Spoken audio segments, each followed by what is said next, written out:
చక్కగా అందరూ కూడా స్వామి వారి అభిషేకాన్ని చందనం అలంకరణ జరుగుతుంది. అక్కడ అలంకరణ తీయటంతోనే చక్కగా రెండు కళ్ళు కూడా నేత్రాలన్నీ కూడా స్వామి మీదే కేంద్రీకృతమై ఉండాలి.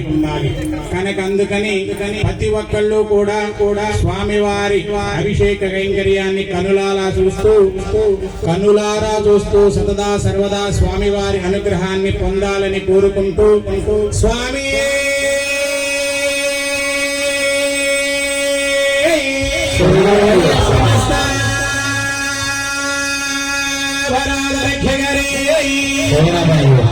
శ్రీ హరిహరగుడం ఆనందజిద్దనయ్యనయ్యప్ప స్వామి హరాయ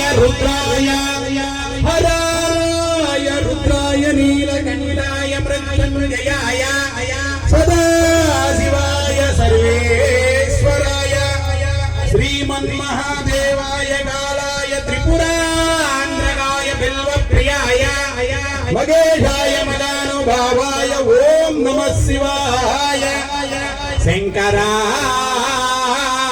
స్వామి. రెండు చేతులు జోడించండి అమ్మ ఒక్కసారి అందరూ కూడా అందరూ జోడించాలి. ఓం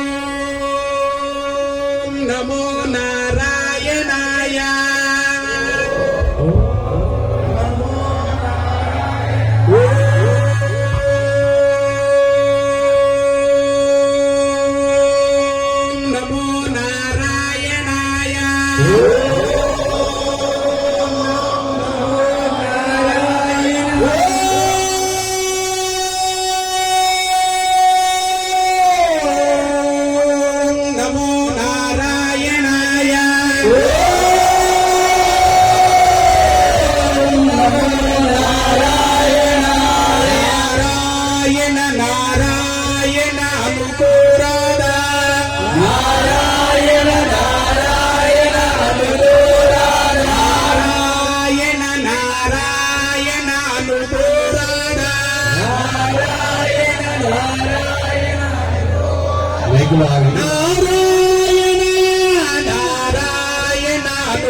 బాలాజీ గారు ఏమన్నారంటే గురువు గారు మా మైకులు వినపడతని వీళ్ళ మాట వినపడతలేదు మా మైకుల కంఠమే ఎక్కువగా ఉంది స్వామి అని బాలాజీ గారు అంటున్నారు. బాలాజీ గారు మీరు అనుకుంటున్నారేమో దిక్కులు పిక్కటిల్లేలాగా వీళ్ళు నామం చెబుతారని నాకు నమ్మకం ఉంది. చూద్దామా అన్నమయ్య సంకీర్తనకి పల్లకే మోసాడు శ్రీనివాసుడు. మరి దిక్కులు పిక్కటిల్లేలాగా స్వామి వారి నామం చెప్పాలా వద్దా? నారాయణ నారాయణ అనురాధా నారాయణ నారాయణ అనురాధా నాలికే సేదా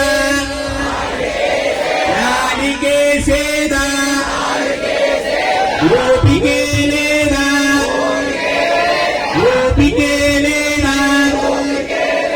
నారాయణ నారాయణ అనురాధా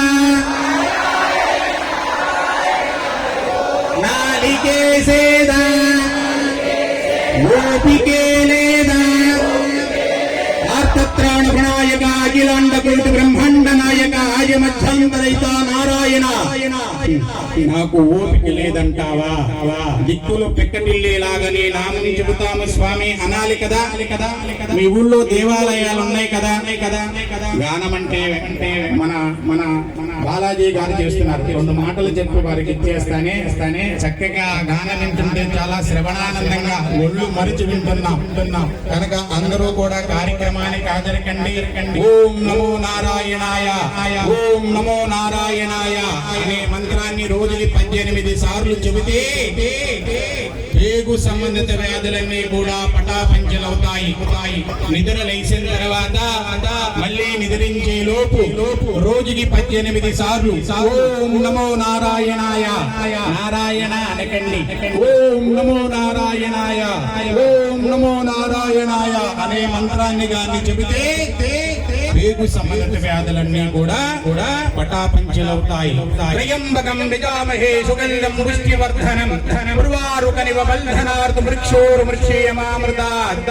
మృత్యుంజయ మంత్రం అర్థం ఏమిటంటే నుదుటన ఎవరైతే గంధము గాని విభూది గాని కుంకుమ గాని ధరించి ఉంటారో వాళ్ళు అకాల మృత్యువు నుండి బయటపడతారు. నేను చెప్పింది కాదు, గరుడ పురాణంలో ఉంది. గుట్టు లేకుండా ఎవరు కూడా బయటికి వెళ్ళకూడదు. మీ ఇంటిలో బంగారాన్ని ధనాన్ని ధాన్యాన్ని ఎలా దాచుకుంటారు? గంధాన్ని కుంకాన్ని విభూదిని అలా దాచుకొని నుదుటన పెట్టుకొని బయటికి వెళ్తే అకాల మృత్యువు నుండి బయటపడతారమ్మా. బొట్టు లేకుండా ఎవరు కూడా బయటికి వెళ్ళవద్దు. మీ ఊళ్ళో దేవాలయాలు ఉన్నాయి కదా, ఇది ఒకసారి చెయ్యిలా చాచండి. మహారాజు గారు చూస్తున్నారు, ఒకసారి చెయ్యి చాచండి. నారాయణ, వాసుదేవ, పరంధామ, గోవింద, పరమేశ్వర, హర, రుద్ర, నీలకంఠ, మృత్యుంజయ. ఈ రోజు నుంచి రోజుకి ఒకసారి ఉదయం కానీ సాయంకాలం కానీ నీ సన్నిధికి రోజు వెళ్తారా గుడికి? నీ సొమ్మేం పోయింది. బాలాజీ గారి దాతలు పిలిపించుంటారు మిమ్మల్ని. రోజు దేవాలయాలకు వెళ్ళమని ఇక్కడ మాకు మాట తీసుకుంటావా స్వామి దగ్గర? ఇది న్యాయమేనా గురువు గారు అని మీరు అడగవచ్చు. ఓపుకుంటే తప్పే ఉంది, ఆయన కంటే ఇంకేం కావాలి? వద్దులే, మళ్ళీ చాచండి. మళ్ళీ నారాయణ, వాసుదేవ, పరంధామ, పరమేశ్వర. దొంగలందరూ దాటం లేదు, అందరూ అనాలి కదా. నేను కూడా పోయినా ఆయన చెప్తాడు, నాదే ఉంది. నారాయణ, వాసుదేవ, పరంధామ, పరమేశ్వర, హర, రుద్ర. ఈ రోజు నుంచి వారానికి పర్వాలేదా? ఓకే. మీ ఊళ్ళో ఏ దేవాలయం ఉంటే ఆ దేవాలయాలకల్లా దేవుడు కైలాసం నుంచి వచ్చి ఇక్కడ ఉండేందుకు పని లేక పార్వతీ మందంట పరమేశ్వర